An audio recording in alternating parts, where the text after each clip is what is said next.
Flying Lessons, Gilbert Ford.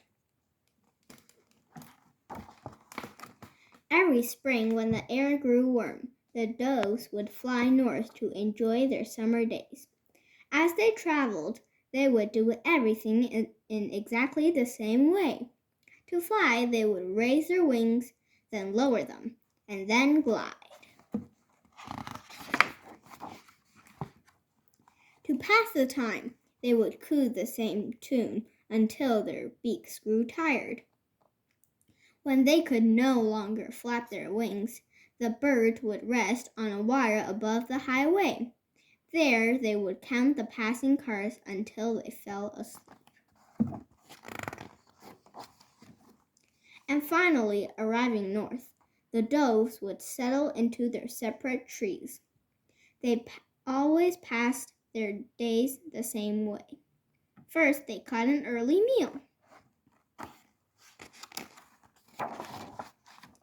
Then they took a dip in the bath.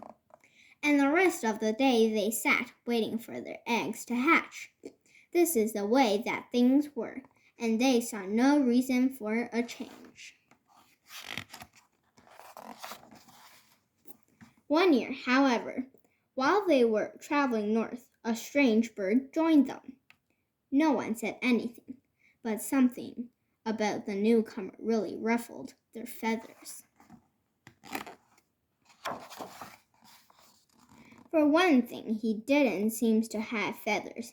He was covered in hard metal.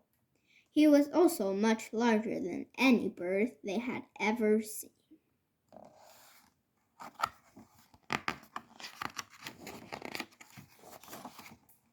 While most birds flap their wings up, then down, and glide, this bird didn't move his wings at all. When the doves tried to coo, his loud hum drowned out their music. Resting along the highway was impossible.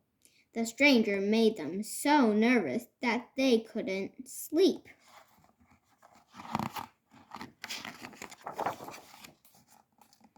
When the flock arrived north, the outsider had difficulty finding his place among them. He scattered his breakfast back into its hole. He made a splash in the bird bath, and caring for eggs was completely out of the question. Finally, the doves were fed up. "You are not one of us," they squawked. "Go fly with your own kind." The bizarre bird did not want to leave his friends, but he could see there was no place for him. The flock watched as his jet steam trailed across the sky. Then they returned to their nest to sit over their eggs. Later that summer, an early Arctic chill surprised the doves. "What are we to do?" they wondered. "We cannot fly south now. It's too cold."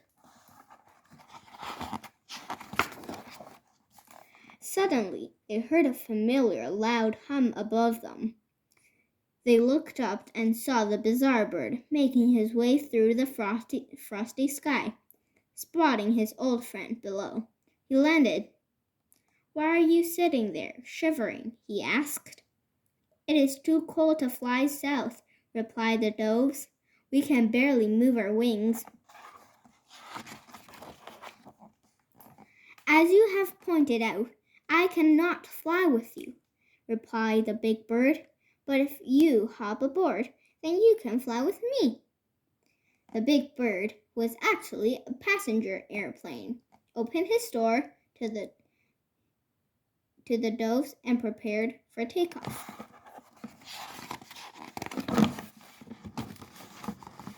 The bird cautiously boarded, buckled their seat belts, and took off into the sky.